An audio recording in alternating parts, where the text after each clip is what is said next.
जय माता दी। आप सभी का स्वागत है। आइए यात्रा में आगे चलते हैं। कार्तिक महात्म्य कथा अध्याय 23 की चर्चा करते हैं। हरे कृष्ण कृष्ण कृष्ण हरे हरे, हरे राम राम राम हरे हरे। नारद जी बोले, हे राजन, यही कारण है कि कार्तिक महीने के व्रत उद्यापन में तुलसी की जड़ में भगवान विष्णु की पूजा की जाती है।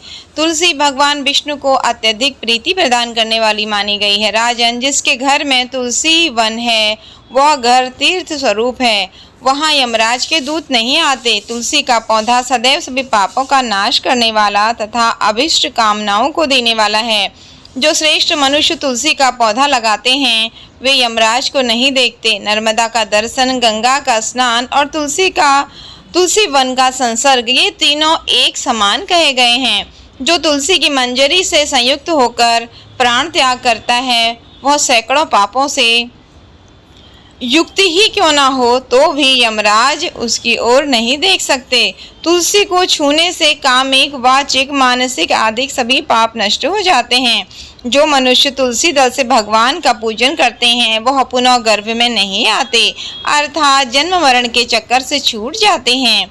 तुलसी दल में पुष्कर आदि समस्त तीर्थ, गंगा आदि नदियां और विष्णु प्रवृत्ति सभी देवता निवास करते हैं। हे राजन, जो मनुष्य तुलसी के काष्ठ का चंदन लगाते हैं उन्हें सहज ही मुक्ति प्राप्त हो जाती है और उनके द्वारा किए गए पाप उनके शरीर को छू भी नहीं सकते। जहाँ तुलसी के पौधे की छाया होती है वहीं पितरों की तृप्ति के लिए श्राद्ध करना चाहिए। जिसके मुख में, कान में और मस्तक पर तुलसी का पत्ता दिखाई देता है उसके ऊपर यमराज भी दृष्टि नहीं डाल सकते, फिर दूतों की तो बात ही क्या है। जो प्रतिदिन आदर पूर्वक तुलसी की महिमा सुनता है, सुनाता है, वह सब पापों से मुक्त हो ब्रह्मलोक को जाता है। इसी प्रकार आंवले का महान वृक्ष सभी पापों का नाश करने वाला है। आंवले का वृक्ष भगवान विष्णु को प्रिय है। इसके स्मरण मात्र से ही मनुष्य गोदान का फल प्राप्त करता है। जो मनुष्य कार्तिक में आंवले के वन में भगवान विष्णु की पूजा, आंवले की छाया में भोजन करता है उसके भी सभी पाप नष्ट हो जाते हैं। आंवले की छाया में मनुष्य जो भी पुण्य करता है वह कोटि गुना हो जाता है। जो मनुष्य आंवले की छाया के नीचे कार्तिक में ब्राह्मण दंपति को एक भी बार भोजन करा दे, स्वयं भोजन करता है, वह अन्न दोष से मुक्त हो जाता है। लक्ष्मी प्राप्ति की इच्छा रखने वाले मनुष्य को सदैव आंवले से स्नान करना चाहिए, लेकिन नवमी, अमावस्या, सप्तमी, संक्रांति, रविवार, चंद्र ग्रहण तथा सूर्य ग्रहण के दिन आंवले से स्नान नहीं करना चाहिए।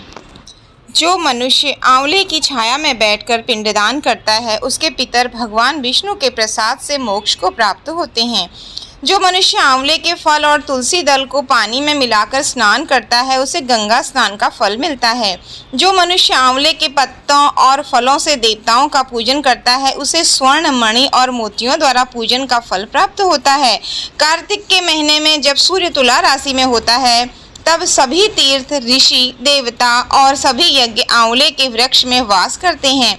जो मनुष्य द्वादशी तिथि को तुलसी दल और कार्तिक में आंवले की छाया में बैठकर भोजन करता है उसके 1 वर्ष तक अन्न संसर्ग से उत्पन्न हुए पापों का नाश हो जाता है। जो मनुष्य कार्तिक में आंवले की जड़ में विष्णु जी का पूजन करता है उसे श्री विष्णु क्षेत्र के पूजन का फल प्राप्त होता है। आंवले और तुलसी की महत्ता का वर्णन करने में श्री ब्रह्मा जी भी समर्थ नहीं है, इसलिए धात्री और तुलसी जी की जन्म कथा सुनने से मनुष्य अपने वंश सहित भक्ति को पाता है। हरे कृष्ण कृष्ण कृष्ण हरे हरे, हरे राम राम राम हरे हरे। हरे कृष्णा